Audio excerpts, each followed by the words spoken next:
Welcome back to Ocean of Tales, a place where great authors and the stories they gave us are celebrated, explored, and kept alive one conversation at a time.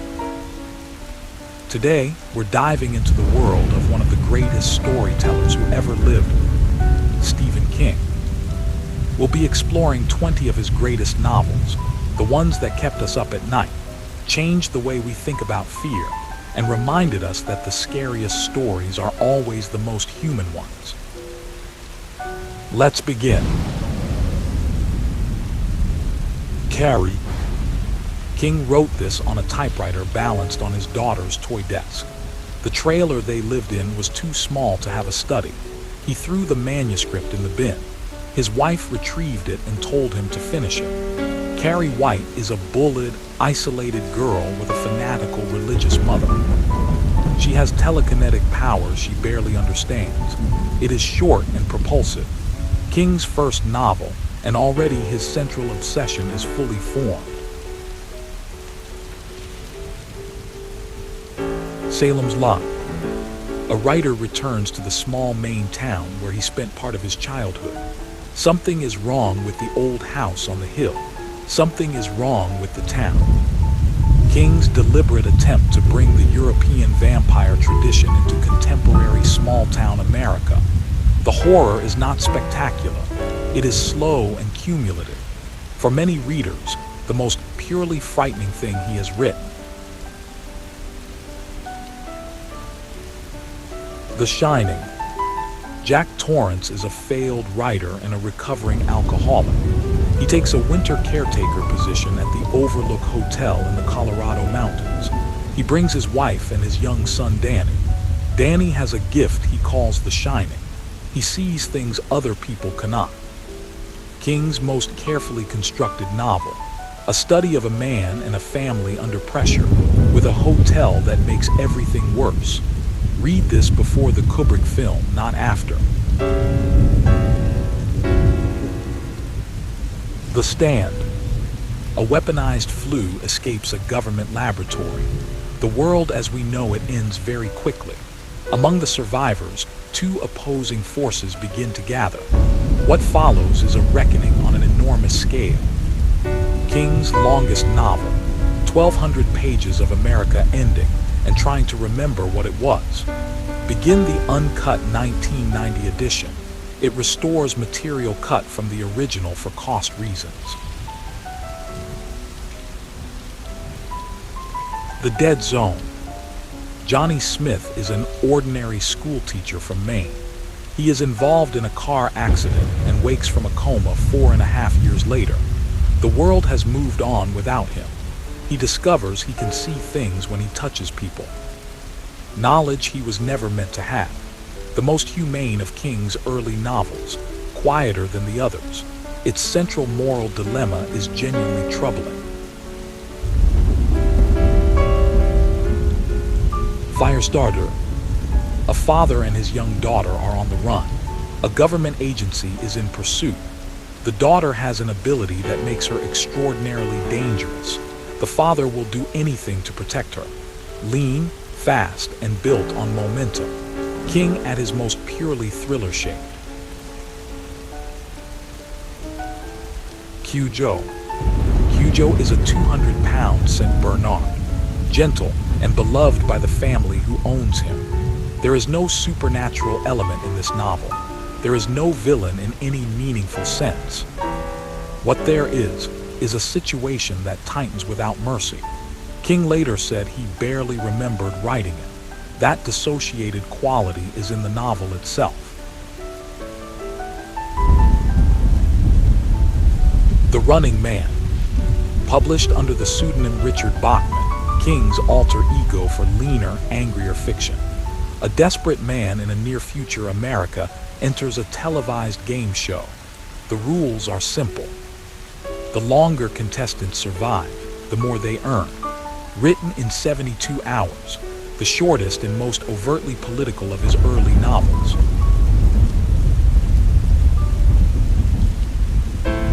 Pet Sematary. A family moves to a house in rural Maine.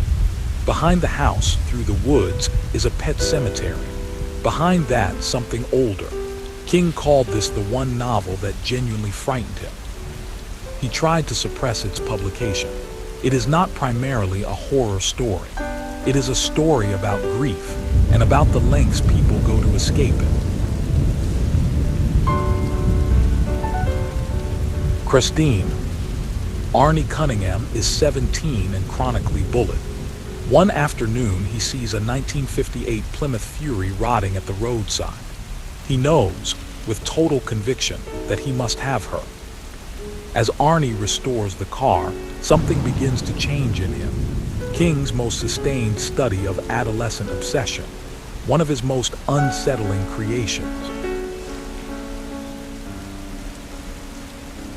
In the summer of 1958, 7 children in Derry, Maine encounter something ancient and terrible that lives beneath their town.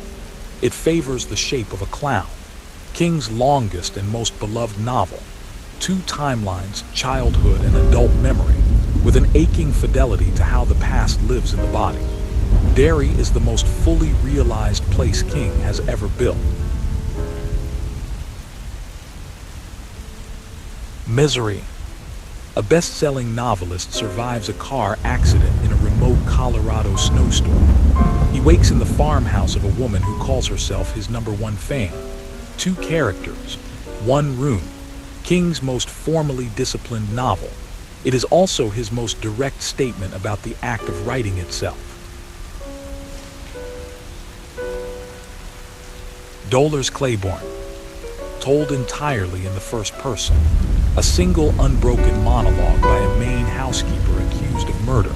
There is no supernatural element. The horror is entirely domestic. Dolores' voice is among the most fully realized King has ever written. Regional, sardonic, exhausted, and precise. Insomnia. An elderly widower in Derry, Maine, stops sleeping.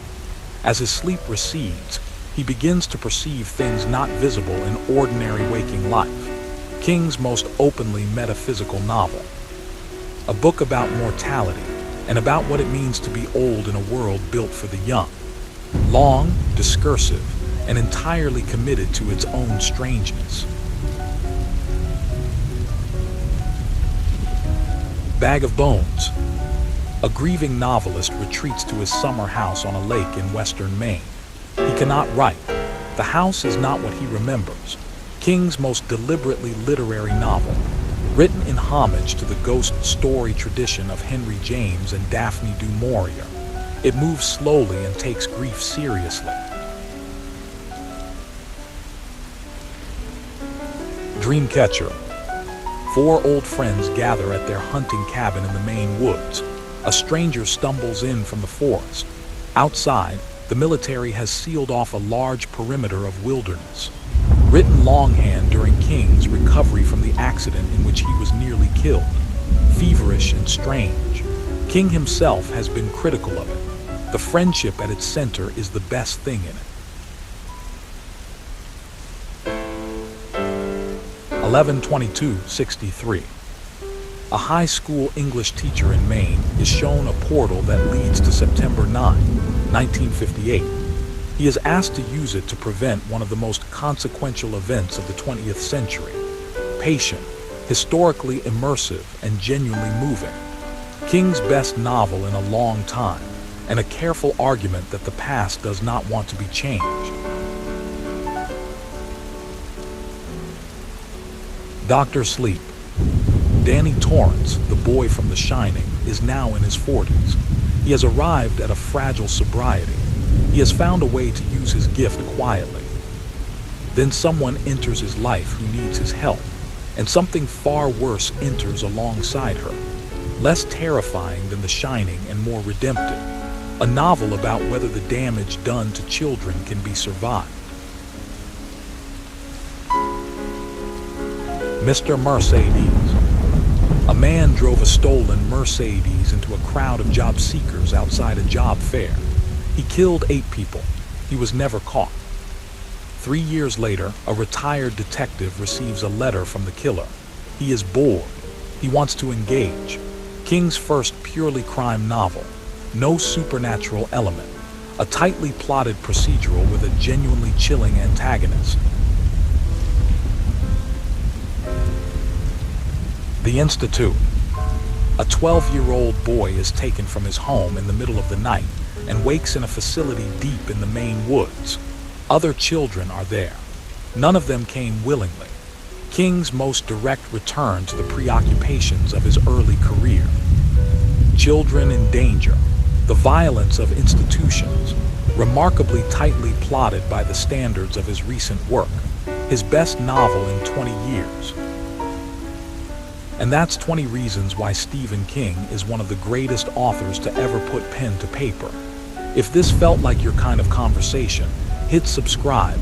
We do this for every great author, every great book. Ocean of Tales. See you in the next one.